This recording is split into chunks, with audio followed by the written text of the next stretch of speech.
Осы жерде түсінікті ма? Яғни мына x-тің орнына бір сан қойын деп елестетіп, оны 4-ке көбейтіп, оны 1-ге қосып, 42-ден сол санды азайтып деген сияқты. Сол кезде 29 шығу керек деп, міне өзім бірінші осылай бір план құрып аламын. Сосын ары қарай шығарған кезде былай істейміз. Міне сонда менде 3 шамал пайда болды ғой.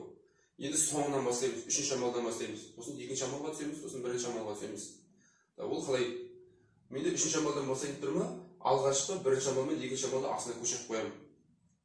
1-ші шамал мен 2-ші шамалды көшіріп қояйын. 4x қосу 1. Жақшасын жазып қоюға.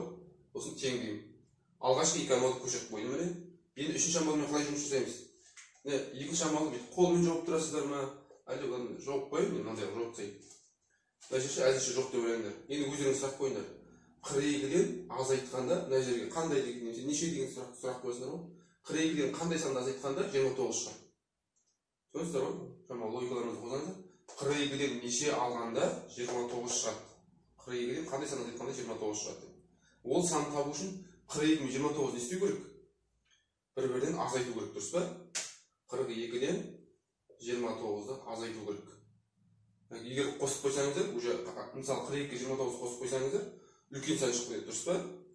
Ал ол үлкен сан мына жерге қойған кезде 42-ден ол үлкен сан азайтылмайды ғой. Сондықтан міне 42-ден 29 азайтқан кезде ғана, міне мысалы 42-ден 29 алсақ, жазып қояйық. Қанша болады? Так, 13 болады ма? 42-ден 29 алып 13. Сонда міне 42-ден 13 алғанда 29 болады дейміз. Дұрыс па міне 42 азайту 13 тең 29. Келісеміз ғой? Үшінші шамалды болдық. Ашайық қайтадан. Енді екінші шамалға түсеміз. Екінші шамалға түсетін болсам, әзірше онда бірінші шамалды көшіріп қоямын астыға. Жайлап түсеміз осылай. Бірінші шамал 4x еді ол бізде. Міне. Тең деймін енді. Мына жерге келемін енді.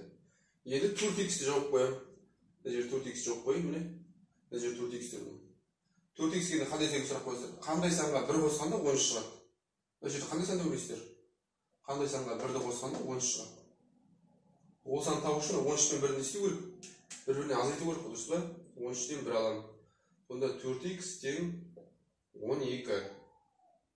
Келісесіздер? Бұнда мына жерге 12 қойсақ, 12-ге 1 қоссақ 13 шығады. Кетіп бірі. Қалып тастайын. Енді бірінші шамалға келіп жатыр міне. Бірінші шамал енді x тауым керек енді. X тең. Енді x жауып тастайсыздар ғой міне. 4-ке нешені көбейткенде 12 шығады деп сұрақ қойсыздар. 4-ке нешені x жауып тастайын деп ойлаңдар. Міне. 4-ке қандай санды көбейткенде 12 шығады. Яғни, ол үшін табу үшін 12-ні 4-ке бөлуіміз керек қояды. Мына x тең 3 болады екен.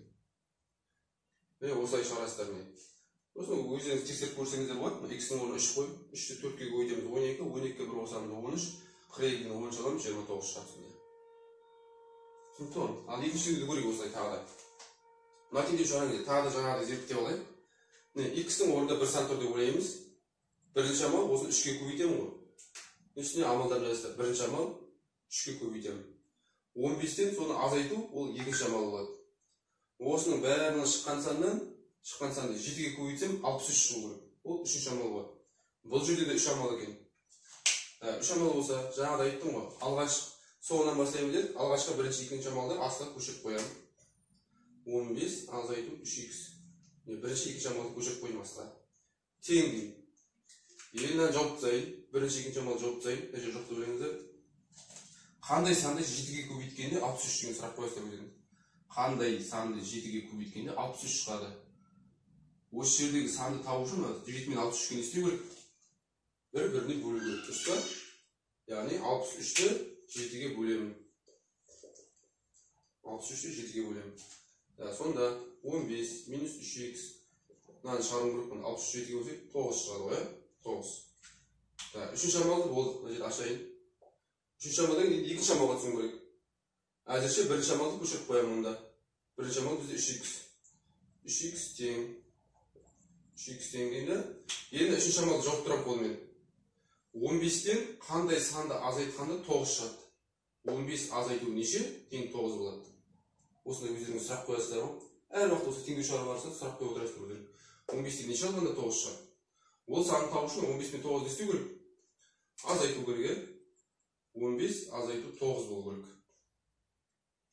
Қосып қоймаймыз тағы да. Қосып қойсаңыздар 15 9 24 болады да, 15 24 азайтылмай қалады ғой. Өздеріңіз сұрақ қойған кезде ойланып жауап беріңіздер. 15-тен неше алғанда 9 болады. Мына жердегі санды табу үшін мына екі санға бір нәрсе жасау керек болады ғой әр уақытта. Азайтамыз сонымен. Сонымен 3x тең 6, 3x тең 6. Енді міне x-ке түсемін. X табуым керек енді. X тең. Тағы x жауып тұрасыздар қолмен. Мына жерде көбейту деген жасырын таңба бар. 3-тен нешеге көбейткенде 6 шығады деген сұрақ қойсыздар ғой. 3-ті қандай санға көбейту керек? 6 шығу үшін. Ол үшін 6 мен 3 не істеу керек? Бұл санды табу үшін 6-ны 3-ке бөлу керек. Онда x тең 2 шығады. 2. Осы 2-ні апарып, мына x-ның орнына қойып тексеріп көруіңізге болады. Шынымен 60 шығады екен. 3 2 6, 15-тен 6 аласың. 9, 9 7 өйдеміз 63. Шынымен орындалып тұр екен.